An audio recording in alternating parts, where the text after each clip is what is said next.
Labor's been testing the friendship with some of its traditional allies. Universities, union members and the LGBTQI+ community have all been expressing their anger this week, putting the government on the back foot.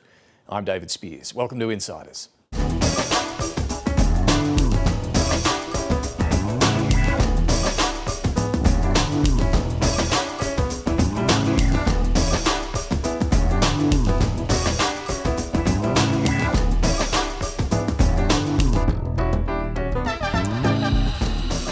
Members of the CFMEU and some of their supportive counterparts took to the streets on Tuesday, angry over the government's move to send in administrators to clean up the union. It turned out to be the least of Labor's worries during the week. They weren't quite as noisy, but the backlash from university vice-chancellors over new caps on foreign student enrolments was potentially more significant. The top universities fear Australia's reputation will suffer, with knock-on economic effects to be felt for years. And then there was the confusing about-face on the census.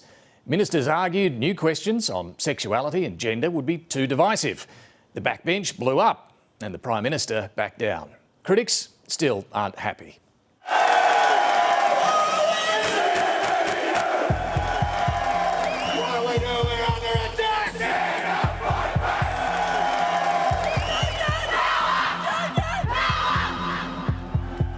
Tens of thousands of construction workers have walked off jobs around the country. They're furious with the Albanese government for placing the CFMEU into administration. Elbow brought us all out. Elbow sold us all out. We must clean up the CFMEU.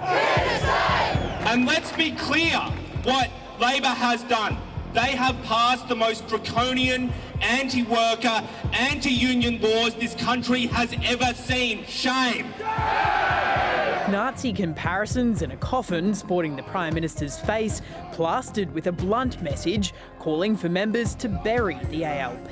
The fact that there was a Greens Member of Parliament standing alongside them is a very poor reflection on him. There is no place for criminality or corruption or thuggery. Criminals and thugs. Organised crime and bikies.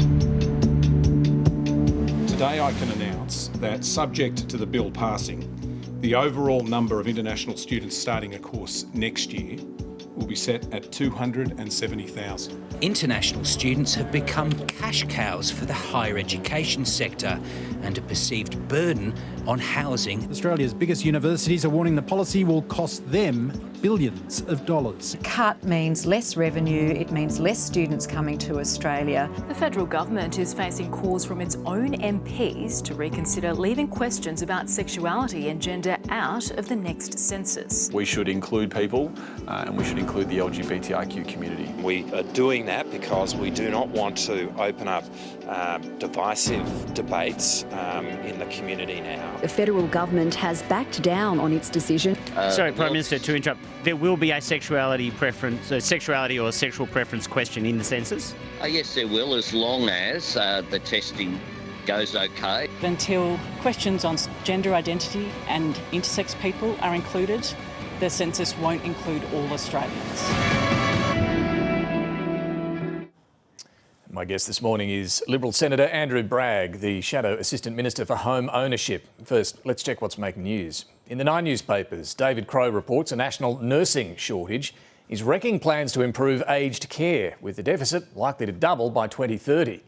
Aged care managers are warning of a knife fight for staff to ensure they can meet requirements to provide 40 minutes of clinical care for every resident every day. In Brisbane's Sunday Mail, the Greens have set their sights on Airbnb, blaming it for the crippling rental crisis. Adam Bandt has plans to crack down on the holiday rental giant as the Greens target a series of inner-city seats. And in the Sunday Herald Sun, Scottish taxpayers won't pay a cent for the 2026 Commonwealth Games, with Victorians instead picking up the tab. When former Premier Dan Andrews scrapped the Games last year, more than $380 million in compensation was handed to the Commonwealth Games Federation. The Scots are now boasting they'll host the Games at virtually no cost to locals, using the money from the Victorian government. We're going to start with the caps on foreign student numbers. This is a major policy move driven by the backlash the government's copped over migration. But turning away foreign students from top-tier universities carries risks. This is Australia's biggest export earner after mining. Universities fear it will smash Australia's reputation in this important market and argue they've had little choice but to chase this revenue stream because successive governments have failed to properly fund higher education for years. Let's see what the panel makes of it. We're joined this week by Laura Tingle, Mark Kenny and Paul Sakal. Very good morning to all of you, and a happy Father's Day to all the dads out there, including my own. Laura, let's start though with what's happening in the universities.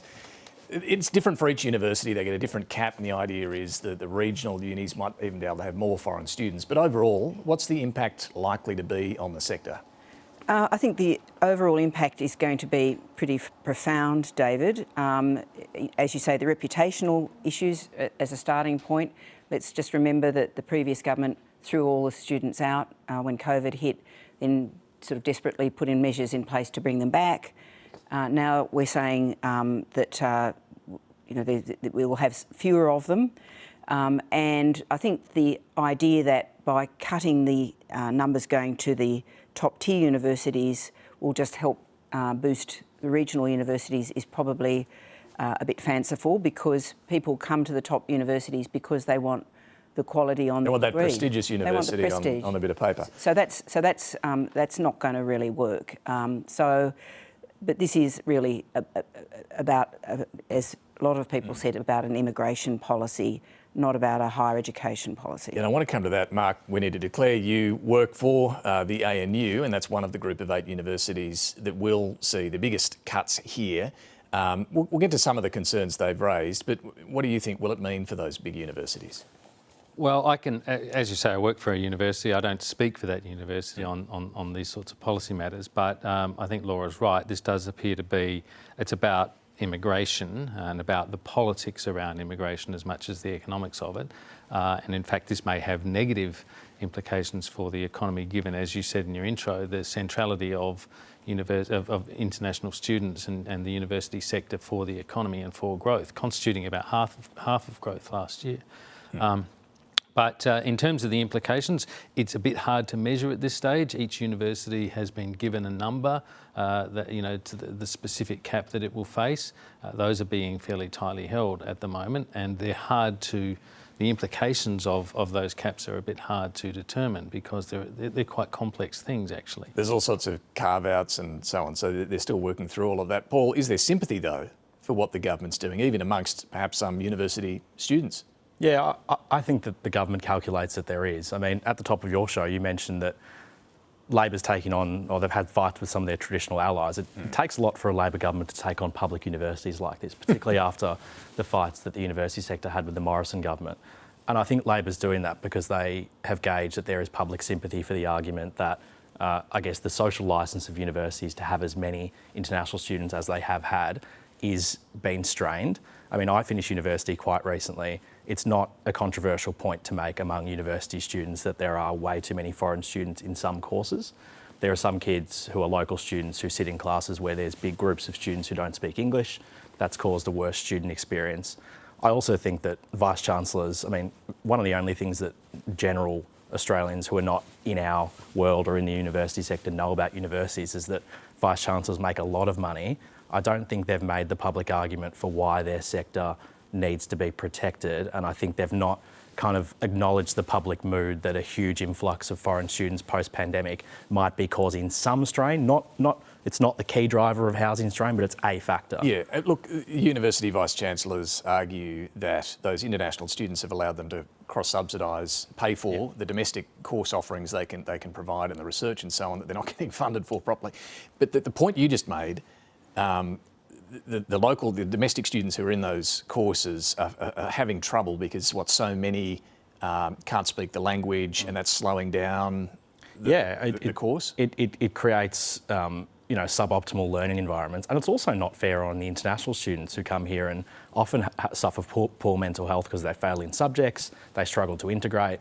It's created a university atmosphere that is not what it once was. Now, no one's suggesting this government policy is perfect. Like, they need to fix the research question. It is a huge driver of economic growth. We all acknowledge that. I don't think the government thinks this is a perfect solution, but they knew something needed to be. And I compare it to the NDIS reforms. Like, the government knows something needed to be done about the NDIS. There's a whole bunch of questions about how that reform plays out, but they needed to do something. But aren't there sort of a couple of separate issues here? One of them is, there's the net number of students coming in, and I'm given that they represented about 50% of net overseas migration in the last couple of years, and the government's trying to cut migration without making a big song and dance about it, which seems to have come to a slamming stop now. But on this and a few other fronts. Yeah, but the question of students not being able to speak English, all those things really go to who is being accepted, and that goes to standards and the question that universities are basically letting people in as cash cows, if you like, who don't speak English and probably are going to be struggling with their courses and things. So that's a separate issue about quality, I think, about standards that they're applying, which ultimately must sort of raise questions about the quality of the degrees that they're getting. Well, yeah, okay, all of those things are fair things to raise, but there are question marks about the speed and scale of this policy. Why does it have to be brought in so quickly? It calls for a significant adjustment to the largest non-mining export sector we have in the economy. So there's that question. The question about, I think the government is concerned about the point you raised in terms of the student experience, and you're right, even foreign students want to come to an Australian university for the Australian university experience, not necessarily to sit in a tutorial or a lecture with 90% of their nationals that they, they're patriots, their compatriots. So, some of those questions are right, but the speed of this and the way it's being done, and indeed the political motivations of it, really, this imperative that the government feels to be responding to this argument about immigration and what it might be, high immigration and what it might be doing to housing availability, rents, prices, and all these, demands for other services. This is the lever they can pull, and this is the lever they are pulling. I just take up one point you made, Paul, about about whether it's a big thing or not for them to take on the universities. I mean, it's always easier for governments to take on, in a sense, their own natural constituencies. True. If you think of a coalition government doing this same thing, there would probably be an even more strident war going on. But I do think the university sector, which was left out in the cold, let's not forget, right through COVID when other employers had JobKeeper and everything else. The arts and the university sector were left out in the cold by the Morrison government, and they bounced back. There's been a certain effervescence in that bounce back, which has fueled the numbers in the short term. But just on the point you make, Mark, about the haste with which this is being done, I did speak for the podcast this week to Professor Michael Wesley. He's the Deputy Vice-Chancellor at the University of Melbourne. They've been given numbers, all of the universities, but he says it's pretty confusing because of the carve-outs. It's going to take them some weeks still to work out what this is going to mean. They've made offers, they're going to have to withdraw, and that gets complicated. There might be challenges over those as well. Look, his big concern is that the impact will be much greater than the government even expects because of the reputational damage this might cause. If they continue down the path that they are on here, they will cause irreparable damage. What I'm saying, David, is that the combination of reputational effects that we talked about has us worried across the sector that we will not even reach the caps that we have been given.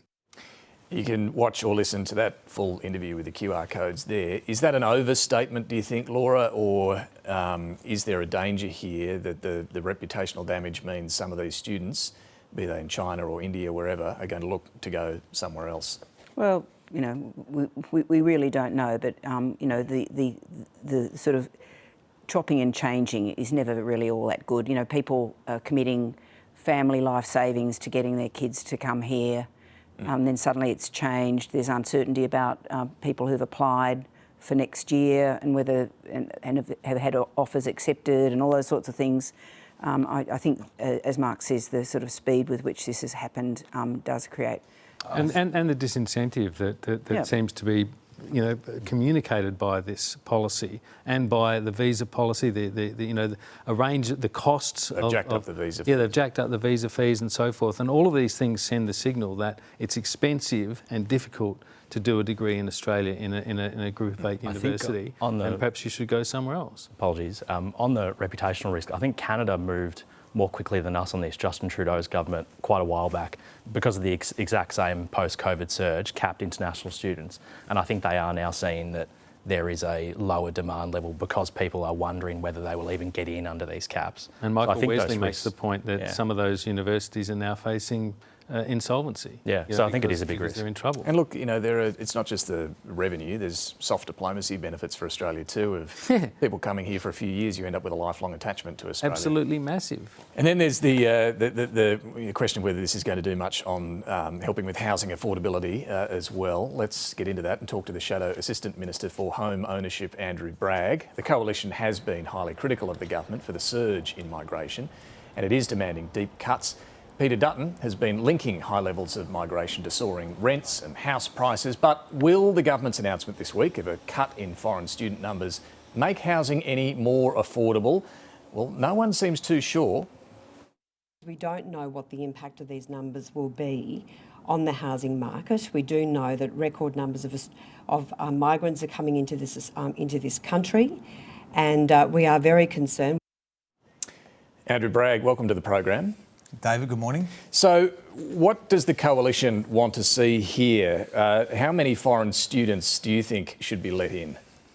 Well, David, the Australian dream is more important than any export industry, and there is a link between the amount of people who are coming into the country and housing accessibility. So that's why we announced in the budget in reply that there would be caps on foreign students, and the detailed caps will be announced in due course. But is what the government has announced enough, or would you go further? Well, that's under consideration, but it is a very important nexus between the number of people who are coming in. Now, we've had the largest growth in migration since the 1950s, and you've seen housing construction collapse under this government. So it is very important that we put home ownership at the primacy of our policy offering. I mean, that's something that we've done as a party back since the Menzies era. And I'll come to that, but just on what level of foreign students should be allowed in. We know the Coalition have committed to much deeper cuts to net overseas migration. Peter Dutton wants only 160,000 net overseas migration, a 25% cut roughly. Given foreign students do make up at the moment more than 50% of that net overseas migration number, you'll have to make a much deeper cut there to achieve that, won't you? Well, the cuts will be announced in due course, but they will be caps that we will consult with the universities on. We understand the value and the virtue of having a strong university sector, but as I say, we make no apology for putting the Australian dream before the interests of any export industry. But why is there some timidity to say we're going to have to go further in cutting foreign student numbers? Well, there's no timidity. The government announced their caps last week, and we are consulting still with the sector, and ours will be announced well and truly before the election. But when the Coalition says we're going to cut net migration by a further 25%, when it comes to the specific, what about foreign students? It'll have to apply there, won't it? Otherwise, what do you cut skilled workers much, much deeper? Well, I mean, the idea is that you reduce the overall permanent migration numbers, as we've announced, and we reduce temporary migration, and the caps for the universities are still under consultation. All right, but they'll have to be deeper than what's been announced by the government. Well, it's under consultation, as I say. Okay. Well, let's talk about what it means for housing and housing affordability. Is lowering demand here, is lowering demand the answer to improving housing affordability? No, but reducing foreign demand for Australian housing is a reasonable policy. But the key here is to meet the supply need. Now, just 8 years ago, we were building in Australia 220,000 houses.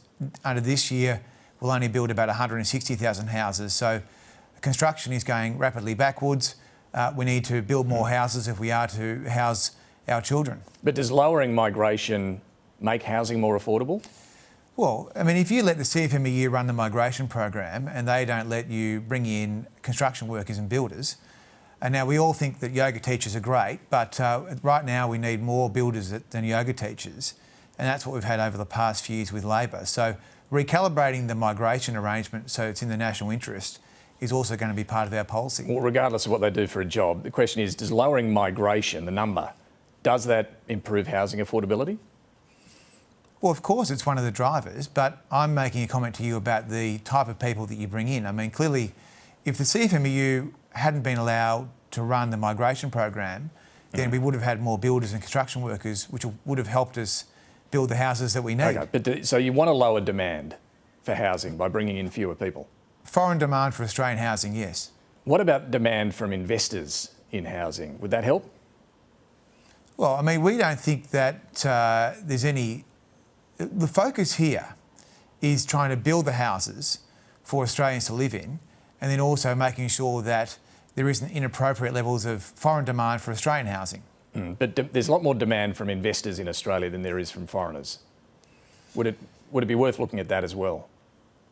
But the key here is to build the houses so that first home buyers can actually get into them. Now, because there's been such a constraint in the supply side of the market, it has been almost impossible for first home buyers to bridge that deposit cliff. So that's why we're looking at ways to tilt the scales in favour of first home buyers. I'll come to supply, but just in terms of demand's part of the equation too, right? So are you willing to look at anything the Greens are talking about, Airbnb, wanting to put some brakes on, some limits on that? Is that an area that you think is worth looking at to improve housing affordability? It's tinkering, and changes that the Greens have talked about to the tax policy would make a minuscule difference. I mean, if you really want to solve the problem, you've got to build a lot more houses, and then you've got to find ways to tilt the scales in favour of first home buyers that don't destroy the market and make it worse. So how do you build a lot more houses? The Coalition's already pledged to scrap the Housing Australia Future Fund, which is the idea is to build 30,000 new homes. What's your plan to get more stock built? Well, we will announce a supply policy. Now, we don't run the planning system in Canberra, but we have to find a way to get local councils and states to actually do the heavy lifting here. Now, what about the feds, though? We're talking about the federal government. What's the role of the federal government here? Well, this current federal government has tried to pay the states to build houses, which has completely failed. So we would have to look at stronger measures to ensure that we could get local councils and states to build houses. Now, I want to make an important point here, that NIMBYism is poison for young people. And when you see councils and states block developments, particularly apartment buildings, that is a disaster for young people. So we have to hit the states and the councils in whichever way we can to make sure that we build the supply that's needed. Because what does that hit look like? I'm just getting to what the federal government can do. When you talk about hitting them, what are you suggesting? Well, there are a lot of different things you could do in terms of the financial arrangements that exist between the Commonwealth and the states. Obviously, in New Zealand, they've announced a new policy to tie various payments to councils, which is linked to housing completions. We could look at that. There are a range of things that you could do, because at the end of the day, we have the vertical fiscal... Would you take away their GST payments or dock those? Well, we have the vertical fiscal imbalance where we collect most of the revenue and give it to the states. We need to be creative and find a way to hit the states hard where it hurts. Otherwise, I fear that we will drift into a situation where the housing problem will get worse before it gets better. So GST payments to the states is something you would look at withdrawing if the states aren't building enough homes? Well, we haven't announced our supply policy yet, but all of those things would be under consideration. That is under consideration. Okay. What about your plan to let first home buyers access their superannuation to put down a deposit? The policy you took to the last election was you could access up to $50,000. You'd have to pay it back into your super when you sell the house down the track. Where does that stand? Are you going to go further with that? Well, the key determinant for your success in retirement is not your superannuation balance, it's your housing status. So that's why we make no apology in allowing people to use their own money to get a house. Now, the average balance for a 38-year-old is about 90 grand in their super. So it may make sense for there to be a higher threshold. That is under consideration. And we make no apology for putting the interests of people before the interests of the super lobby. What sort of threshold would you like, or any threshold, would you like open access to take all of your super out? Well, at the moment our policy is $50,000. That would make a significant difference to a younger person wanting to get their first house. There are options that you could increase it to, but either way, the idea of allowing super to be used for first home ownership, I think, is one of the best ideas in the policy marketplace, because unless you have access to the bank of mum and dad, and a lot of Australians don't have access to that bank, which is now the 6th biggest lender in Australia, your super is your biggest pool of capital. So I think it's a particularly mean and nasty policy for the Labor Party to be denying people access to their own money. Well, I mean, you used to have a different view. When you worked at the Financial Services Council, you wrote a piece in the Financial Review saying superannuation is not for housing. What changed your mind? Well, unlike the people that work for the TWU one day and then become a senator the next day, and it's indistinguishable who they're actually working for, I have made up my own mind here that, in fact, the super lobby does not argue in the best interests of Australians. They are arguing in their own interests. I've looked at what I've said in the past, and I can say to you that that actually is not my view today. So what changed your mind? I've changed my mind, and I think that at the end of the day, this housing crisis is particularly acute, and we need to do everything we can to help first home buyers get into the market. A lot of economists, though, think this is a terrible idea for a range of reasons, but the main one being, and this gets back to the demand issue, if you've suddenly got $50,000 extra in your pocket, you're going to push up house prices, you're pushing up demand. It's an $11 trillion market. It would make a minuscule or nil difference to house prices. This would be about tilting the scales for first home buyers where they have no access to the bank of mum and dad. Now, many Australians have no access to that bank, so this is their biggest pool of capital. But when they did this in New Zealand with KiwiSaver, accessing that to buy a home, house prices took off like a rocket. Well, house prices have stabilised in Auckland after they've made a number of changes, including to planning controls. Yeah, but when they did this, they jumped. Well, as I say, it's an $11 trillion market, allowing people in their 30s, for example, to use their money to get a first home will set them up for a much better lifestyle in retirement, because if you are a retired renter on the pension, your life is going to be much more difficult than it otherwise would be. And this is your own money. So I think the idea that we're now the only country, effectively, that doesn't allow people to use their own money for housing is crazy. A couple of other issues while we've got you there. On the census, the Prime Minister says one new question will now be added to, that will be tested at least, on inclusion on sexual preferences. Do you think there should also be a question on gender identity as well? Look, it's been my view for a long time that sexual orientation and gender identity are reasonable questions to ask in a modern society. I think the fact that the Prime Minister has tied himself in knots on this issue shows a great weakness in his own leadership. I mean, the Labor Party promised this at the last election, so I'm not surprised that the LGBT lobby is very disappointed and feels let down, but I'm not surprised, having now observed this government for a couple of years, it doesn't seem to have any principles. But you want both questions in there, not just one about sexual preference, but gender identity as well. My view for a couple of years is that asking questions about gender identity and sexual orientation are reasonable questions to ask. Not a woke issue, as Peter Dutton said during the week? My view has been that those are reasonable questions to ask, and I think it's very disappointing for the LGBT community to have put faith perhaps in this government, and they have been let down, and I think it has been treated appallingly. I mean, the government appears to be like the dog that caught the car. Finally, the New South Wales Liberals, they've had a rough few weeks in your state after the failure to submit nominations for local council elections. The state director's been sent packing. Some want administrators sent in. Would you be comfortable with that? Well, I mean, I think every organisation has problems from time to time. I know that people love talking about the New South Wales Liberal Party, but this was a huge failure in process. Brian Loughnane is doing a review into it. That report's in a couple of days. Let's see what Brian has to say. So you're open to administrators being sent in? Well, I mean, you've got to look at the core competencies. I mean, do you have candidates in the field? Are you raising money? You've got people in the field in Gilmore, Bennelong, Dobell, and you're raising money. So I think I'm more interested in looking at the core competency of the division rather than getting into sort of personality debates and otherwise. Well, some of the Conservatives coming after your moderate faction there in New South Wales, they want the President Don Harwin to go. Do you think he should stay or go? Well, I don't see any case for Don to go. I mean, I think he's done a good job as President. I don't think that having an election for President now in the side of the New South Wales division would be in the interest of the party. And at the end of the day, people love talking about these things, but the core competencies are on display. You've got candidates in the field and you're raising money. Liberal Senator Andrew Bragg, thanks for joining us this morning. Thanks, David. Let's pick up on this conversation. Back to our panel, Laura Tingle, Mark Kenny and Paul Sakal. Look, just quickly on the housing issue there that we talked about, Laura. We know the policy from the last election was access your superannuation. It sounds like they're keen to put a fair bit of heat on the states and even withhold financial payments to the states if they don't get cracking with building more homes. How's that going to go down? Well, it has the double advantage of saying it's somebody else's problem, but looking like you're doing something about it, I suppose would be my observation of that, David. And I don't know exactly how they're going to fix that. I mean, I just think that on housing, on the supply side, we sort of forget about the pandemic.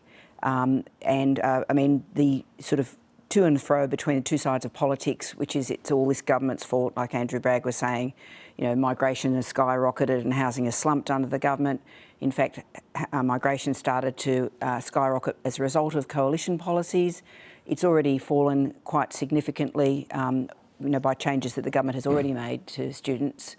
On housing, there's a whole range of issues. People who had big developments have seen almost all the variables in their cost equations change, interest rates being just one of them. All of the factors that lead to people going, OK, here's the maths on our project, have basically collapsed. And this is what the industry will tell you if you ask them. And that's in it. And supply chain issues, labour market issues. Apparently, what was that about yoga teachers and builders? Bringing in too many yoga teachers, Laura. My mind is just reeling here. But I mean, so it is Father's Day. Very good. Yeah. Very good. So anyway, but I mean, we do have to, if we're going to have a sensible conversation about housing, we do actually have to look at the longer term reason why this is happening. I think on that interview it was striking that there is this distinction in the way the Coalition and Labor talk about the announcement during the week. He opened up that interview and said, we're not going to put local home buyers behind an export industry. I think they've identified that most Australians don't see the university sector as part of the economy. It's a teaching place for local students. Labor made the announcement. They didn't really talk about the housing and migration stuff. They made it a policy-specific announcement. The Coalition just says what everyone is thinking and what we're talking about, which is this is a local-first policy. And the details of whether it actually has a big impact on the housing market. We're pretty sure pretty sure that they wouldn't be using the same language if the export industry involved was resources. Just saying. Yeah, and being clear and definite about whether this is going to help housing affordability is also another matter. Just on the maths though, on this one, Mark, on net overseas migration, we know the Coalition want to make a deep cut there. They're going to have to cut foreign student numbers further than what the government's announced, aren't they, to achieve that? Otherwise, where are you going to find the cut? You'd think so, and I think what we can take from that interview is that the government is not going to have any trouble getting this through the Senate. No. Because his language was really, you asked him whether it was enough, whether they were going to go further, and he said that's what they're considering. Yeah, they'll have to. I don't think they're going to say that it's too much, right? Yeah. They're not going to say it's too much. They're going to either sort of wade this through and then promise to go further, presumably. So we'll see that. Just on the housing question, though, I mean, let's face it, all these tricks have been tried over the years for making housing accessible and more affordable for new entrants to the market, and it always leads to pressure on prices. It always backfires in that way. And that's probably what would happen here. And the truth is no one really wants to address the elephant in the room, no one in the mainstream parties, which is that we have tax settings in this country which have made housing into the investment vehicle that it is, that is negative gearing and capital gains tax concessions in particular, which together just have absolutely turbocharged this industry. But Bragg makes the point that, and if you read people like Peter Tulip, who's an expert on this, he says that things like negative gearing are a small impact on overall price rises. He says supply is the absolutely key problem. And Bragg's talking about withholding GST and talking about NIMBYism. He's saying, to his credit, he's saying things that no Australian politician has really said for a long time, as far as I'm aware, in terms of solutions to the supply problem. Whether they can do any of it, who knows? Well, I don't know. I think there's been a long and sort of running narrative from the federal government about councils and state governments doing more to open up supply. It's easy to say. It turns out to be much harder to do. Yeah, and saying you're going to punish them, I mean, great, but as I said, that gives you the double thing of saying, look, we're doing something, we're being really tough on these guys, but it's not actually going to materially change the fact that states and particularly local governments have to provide the infrastructure for new developments, and they don't have the bucks to do it. And they've got the labour shortages and all the supply shortages about building, tunnels and things. Yeah, and urban sprawl, which is extremely expensive. Yeah. Let's turn to the census and just to sort of plot through the backstory of what happened here. So after the last census, the Bureau of Statistics that runs it copped a lot of flack for not having questions in there on sexual preference and gender identity. They go through consultations with various groups and formulate a few questions they want to test, and they were about to announce this publicly and have a media event on Monday. The government is aware of what the questions are they're going to announce for testing, and they go to things like what gender were you born as, what are you now, and then, as I understand it, a fairly lengthy question about not being born with gender norms and hormones through puberty and so on. They looked at that and said, no, this is not a good question for a range of reasons, including we think it's going to be divisive in parts of Australia. So then Andrew Lee, the minister responsible, he's the Assistant Treasurer, he says on Sunday, look, it is the decision of the government that there will be no change to the topics in the next census, which will be held in 2026. Ministers, Jim Chalmers, Richard Marles, go out during the week and argue, no, it's too divisive, we're not going to put these questions in. The backbench then obviously start getting concerned, and that was in fact led by Labor's Josh Burns. In government, we can show strength and we can show courage and we can include people in the way in which we govern this country, and that is what the Labor Party, that I am proud to be a part of, does when we are at our best. More Labor MPs join in with that point, and then finally on Friday, when he arrives back in Australia from the Pacific Islands Forum, the Prime Minister is asked by Raph Epstein, who was seeking some clarity on Friday morning from the Prime Minister about this. He as I understand it, very quickly agreed to come on and agreed there will be a question. We've been talking with the Australian Bureau of Statistics, and they're going to test for a new question, one question about sexuality, sexual preference. So that's a shift. What about a question on gender identity as well? Yesterday he pointed to an existing question that might be updated. Are you limiting the scope of data collection by just having that one question? No, there's a range of other questions, including there's already an identity question in the census. The ABS will work these things through. All right, so there will be tested a question on sexuality preference, and the existing question on identity, maybe that gets tweaked as well. It's been a messy old week on this issue, Paul. Yeah. What did you make of it? I mean, an outrageous process stuff up, I think, is what this is. Like, how could it have got to the point where these questions were about to be revealed last Monday in a briefing to journalists from the ABS, and that the Prime Minister of the country, who has 1,000 other things to be doing... And this is a census still 2 years away. Yeah, it's 2 years away. He's literally reading through questions. One springs out at him. It refers to whether you have genitals that do not assign with your sex at birth. Effectively, the question is trying to ask, have you had gender reassignment surgery? He looks at that. He thinks 27 million Australians don't need to be asked this. We can ask this in other ways. The census is not a place for kind of social experimentation, is his view. He says, let's pull this. It's announced on Sunday in this quiet manner. I think the government didn't realise how quickly it would blow up. But pulling the whole thing rather than just that one question, yeah. Was that a mistake? Well, it clearly is, because he's not uncomfortable with the question about sexual orientation, which is much less controversial in his mind and in the minds of people who have more traditional views on these issues. So just an absolute stuff up, and another moment that really raises questions about the government's political management of difficult issues. I mean, that's the bigger question there, Mark, isn't it? Ministers being given too much freedom to sort things out, and then when there are stuff-ups, the PM has to weigh in? Well, I guess you could look at it like that. I don't think ministers being given responsibility for portfolio areas and given a degree of autonomy is a bad thing. I think that is the way cabinet government is meant to work, and I think that reflects well on the government, at least to that extent.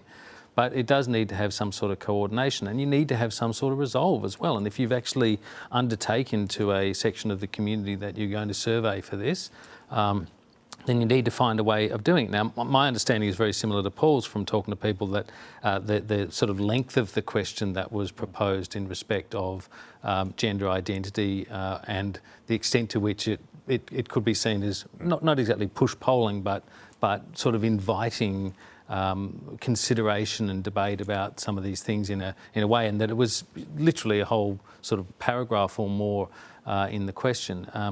I think, you know, there's an argument for saying it needs to be done better and it needs to be done in a more neutral kind of way.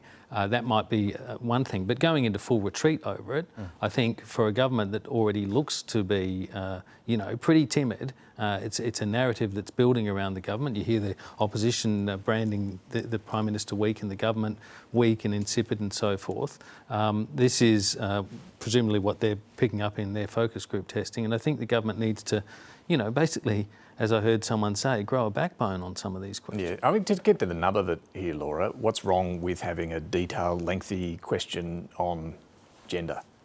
Well, it depends what the question is, but also I think there's two things. One of them is I think the government is terrified of culture wars, and we saw Peter Dutton talk about this being a woke issue, and I think there was a genuine concern that this could just light up in between now and the election, and that, you know, in attacking the census, it would be leaving the community exposed. Now, did they handle it well? No, it was a complete debacle.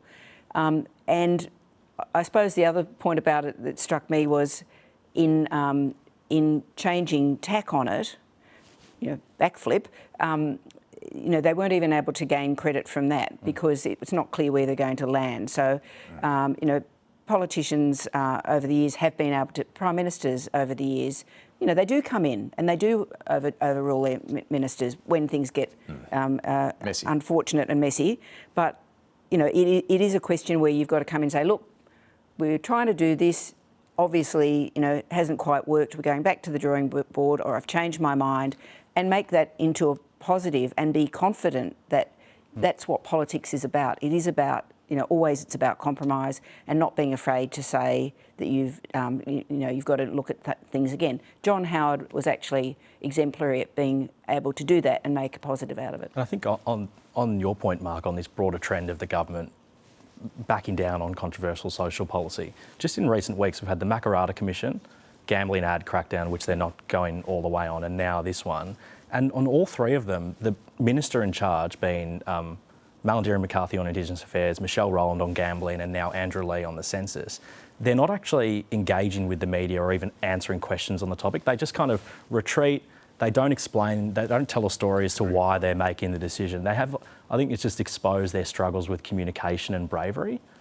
I think it has too, and I think that, you know, this shows how effective Peter Dutton has been as opposition leader. I mean, he's basically spooked the government into being at war with a whole number of its natural constituencies, including universities and unions to a degree, and a whole range of others.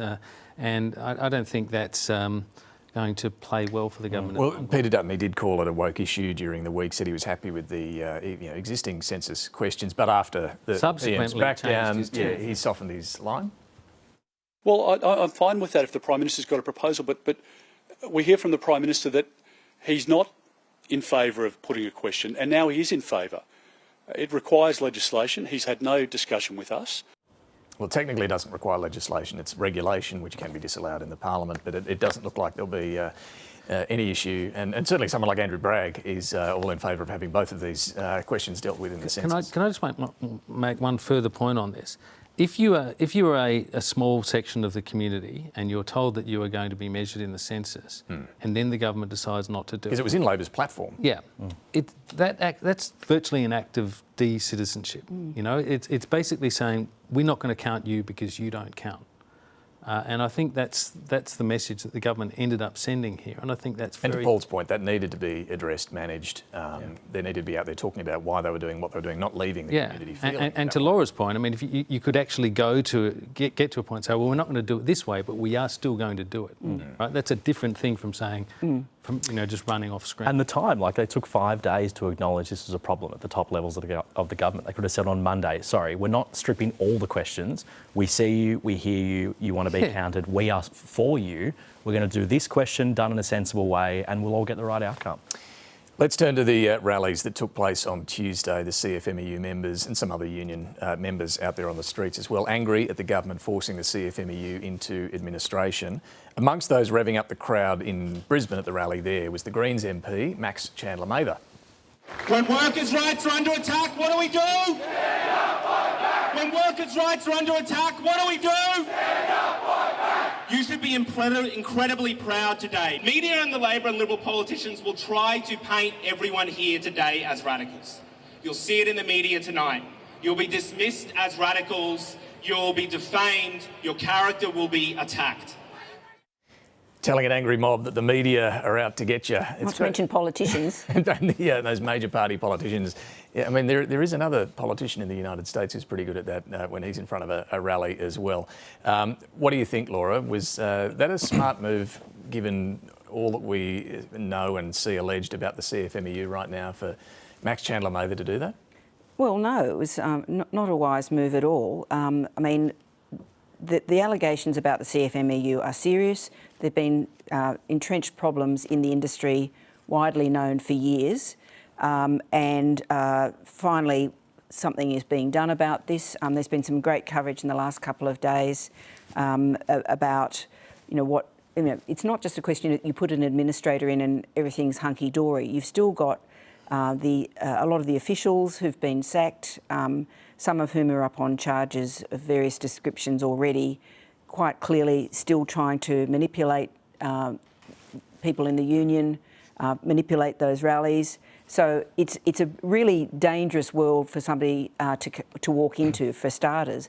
But just at a pragmatic political level, for Labor, the CFMEU is like a world of pain, right? It has been for years. It has been for years. Peter Dutton has obviously been attacking them for having these dodgy mates. So what happens, basically the Greens come in and say, we're all fine, and that basically only reinforces the point that Labor has actually been trying to do something about it. And so gives them that image of standing there with them and the flags and revving them up. It's a double win in some senses, I mean, it shows that they're having a fight with the CFMEU, that is the government, and it needs to.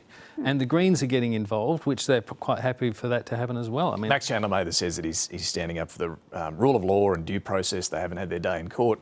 He was doing a lot more than that, though, wasn't he? Yeah, and the big question here is what the Greens can win out of this. Obviously, the CFMEU can't donate money anymore because they're in administration.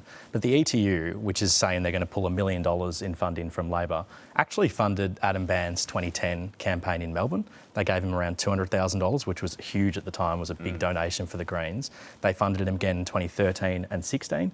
Peter Marshall, the firefighters union boss, who was also going to be involved in the High Court challenge to these laws, Adam Band used to be his lawyer when he was a lawyer before entering politics. It's worth remembering as well that the Greens and all Green parties around the world, including in Germany and New Zealand, were formed out of the 70s Green bands, which were led by the BLF. So there's been a long history between the Greens and militant unions, and the balance inside the Greens is shifting from environmental to radical economics with Shoebridge and Chandler-Mather. Yeah, Adam Bant then gave a speech at the press club where he fleshed out or revived the policy they took to the last election to put a big new tax on corporate profits. That saw a bit of a blowback from, unsurprisingly, corporate leaders, calling this populist politics, including the Commonwealth Bank's Matt Comyn. These, performative sort of policies and that are, designed to attract attention. They lack rigour and merit. And a number of them just rely on assumptions that are just demonstrably false. And I think we saw corporate leaders also pushing back at the coalition's populist policies on breaking up supermarkets and Bunnings and so on during the week as well. Look, I just want to squeeze in one more issue, and that was what happened at the Pacific Islands Forum. Big announcement on Pacific Policing Partnership. Australia's going to help train police in the Pacific, a $400 million project here. But there was this moment captured by a New Zealand journalist that was really the moment of the forum. Prime Minister Anthony Albanese talking to the US Deputy Secretary of State Kurt Campbell. Making our way through the Pacific, Well, we had a cracker today getting the Pacific Policing Initiative through. This is fantastic. It's so important. It'll make such a difference. It's just great that you did it. And I talked with Kevin about it, and so, we were going to do something, and he asked us not to, so we did not. We're just having a chat. Giving you the lane. So Very take the lane. Oh, I like your ambition. You can go as Harvey's on the cost if you like. So the PM got a bit cranky at the journalist for filming what he said was a private conversation. But I think the substantive thing here is what Kurt Campbell just said out loud, which is what we all know happens, right? In Washington, Laura, they're working out who's going to do what lane is what, to keep China at bay in the Pacific. Yeah, well, I mean, there are a few various ways you can look at this. One of them is that Australia is trying to get a bigger footprint in the Pacific. It wants to be looking like it's dealing, congenially with our Pacific neighbours, and that was what this policy was about. There is a really good argument, if you're the Americans, or for that matter for the Australians, about the Americans not coming in with, the right of the Valkyrie, echoing through the helicopters to sort of look like it's stomping in on this stuff. Right. So there are sensitivities. There are sensitivities about all of this, but the question is, does it leave Australia looking like we're just doing this at the whim of the Americans? Because we're trying to tell the Pacific that this is a Pacific-led initiative, not something cooked up in and that Washington. we're a sovereign country and we don't take our cues from Washington. It turns out a whole lot of stuff's been cooked up in Washington, and it's just been said out loud. Maybe they didn't think it was being said out loud. Well, I mean, he said Kevin asked us not to do this, and we take the lane. I mean, I think it exposed the whole process. We've just had a little window into AUKUS. That's exactly right. We've all been talking about them behind their backs. Yeah. And look, it's not a surprise, but to see it discussed openly like that, Paul, is the issue. Yeah, it's clearly not a surprise. I mean, some of the smaller Pacific nations had this concern in signing the deal, that this was just a big US plan, and I mean, everything we do is coordinated with the US.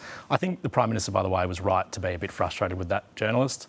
Shouldn't just film. Really? I don't think you should film if it's not a time when it's known that people are filming. Well, it's open access. You're standing with the journalist. It's a bit more relaxed at the Pacific Islands Forum maybe, but the journos are allowed in there.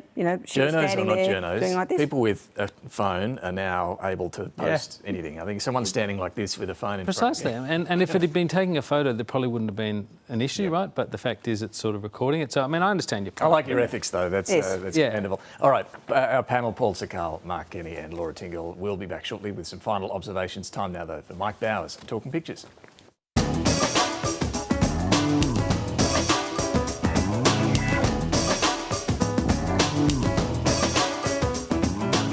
I'm Mike Bowers and I'm photographer at large for The Guardian Australia. I'm talking pictures this morning with comedian and writer Lewis Hobber. Very warm welcome back. Nice to be back with you, Mike. Lewis, the government and coalition have reached an agreement on the CFMEU, but not everyone's unified on the issue. They're certainly not. It's always nice to see, everyone treated fairly when they get involved in some organised crime. Yeah. I think the banks were put into administration when they did it. The casinos as well. Yeah. Just one rule for all. It's good. Lovely David Rowe cartoon who's got the CFMEU out here demonstrating, and Mr Albanese and Sally McManus in the alleyway. Donation? Yeah. God, you feel like poor young Albo would be at every protest for old Albo. Lewis, this lovely David Pope cartoon, he's looking a little disturbed late at night. You can really see the fear in his eyes, can't you? Yeah. Ding, ding, ding, ding, ding. And that's not even just like the Rabbitohs scores keeping him up. He's got so many problems at the moment. Don't these unionists know about a Labor's PM's right to disconnect? The right to disconnect laws have come in just in time. Yes, yeah. Brett Lethbridge seems to think the CFMEU will be a whole host of new tattoos, not just CFMEU, but God forgives, but Greens as well. Well, with Max Chandler-Mather out there this week, when it comes to election time and Albo wants to go and visit work sites and put on the hard hat as usual, it's going to be only Max is going to be the only one allowed. He might want low vis as well, whatever the opposite of high vis is. That's what Albo wants. Mark Knight's done this lovely cartoon. We're downing tools. And beers. And beer sales apparently skyrocketed, which is fantastic. Good for the economy. That's right. The Northern Territory elections have been run and won by the country Liberal Party, the CLP. Its effect on federal politics is debatable, but its effect on the age to lock up kids is not. I know. David Pope, invest in communities at the crossroads, lock up the kids, and they've just been elected and the bus is driving away. Yeah, it's hard to know what to say to that other than 10 is simply too young to be locking anyone up. Glenn Lileva has got the Northern Territory as one big Don Dale here. See you in the Don Dale. Yeah, I know. Very moving and powerful cartoons, those ones. Yeah, they certainly are. What did you make of the census? It's a case of census and sensibilities. I can't believe how terrified Dutton and Albanese are of a question. Questions about the LGBTIQ+. Just baffling. I'm like, the ancient Romans were more open-minded about sexuality when they invented the census. Kathy Wilcox has done this cartoon to protect our more conservative constituents from uncomfortable realisations about the society or indeed the family they live in. We've maintained a don't ask, don't tell policy on gender and sexuality as the census lady's giving it to the household here. I know. It's just wild. You are allowed to ask people questions on a census. They must be terrified every time they go into question time. Not another question. Let's test a question. Let's test it. John Kudelka has suggested that perhaps Mr Albanese would like a panic room. He perhaps needs it for more than just the census at the moment. Should we get Albo out here to help fill in the census? Nah, the ABS sent a separate form to the panic room. Bringing it in. Yeah, that's great. Fiona Katauskas has picked up on the I don't want to be divisive. I wouldn't want to be divisive on the census question. I wouldn't want to be divisive. Gaza. I wouldn't want to be divisive on climate action and donations. Yeah. So who's with me? And they're all walking away. And Mr Dutton here, some people are just too divisive. When was the last time we all agreed on anything? Yeah, good point. I'm not quite sure what they're trying to avoid. Lewis, it's been a great pleasure unpicking events this week. I'll let you do the honours. Thank you so much. Back to you in the studio, David. Thank you, Lewis. Thank you, Mike. Time for some final observations. Quick one from me first. On Friday, the National Cabinet meeting of state, territory, federal leaders will meet in Canberra. They're discussing domestic and family violence. They discussed this back in May, called it a national crisis. We saw the Rapid Review report in the last couple of weeks. It called for things like a significant uplift in funding for frontline services, banning gambling ads and so on. So we will see what they come up with on Friday. Paul. There's been a lot of speculation as to when the Prime Minister's wedding will be. They got engaged on Valentine's Day. There's been conversations about a spring wedding, a summer wedding. If you're a betting person, you should bet on it being after the next election. It's tough to find time and the government doesn't want the distraction. And these things take a while to plan too, so there's that. Mark. If you're a betting person, that's good. National accounts come out this Wednesday and expected to show growth for the June quarter of 0.2%, which is terribly weak growth, shows the economy is absolutely flatlining. That's towards growth expected annually of about 0.9%, which is the weakest growth, or would be the weakest growth since 1991, when once again the Reserve Bank had waited too long to start cutting interest rates. So I can understand the government's frustration here. Yeah. Laura. David, at the end of this week, it'll be 30 years since Labor moved on affirmative action to get more women into federal parliament and politics in general. At 7:30, we recently did a program on the 50th anniversary of the 1974 double joint sitting, which you can watch on YouTube. And there was one female MP at that stage, 1974, Joan Child. A lot of people thought affirmative action was, dare one say, a little bit woke, but it has basically worked in help changing attitudes. The coalition basically has about 1 in 3 MPs now who are women in federal state politics. Very good. All right, well, thank you all very much for joining us this morning. Finally, we always admire Australian politicians attempting local dance moves in the Pacific, particularly those who give it some gusto. This week, Pat Conroy played it relatively safe compared to some of his colleagues' previous attempts. We'll leave you with that. Thanks for watching.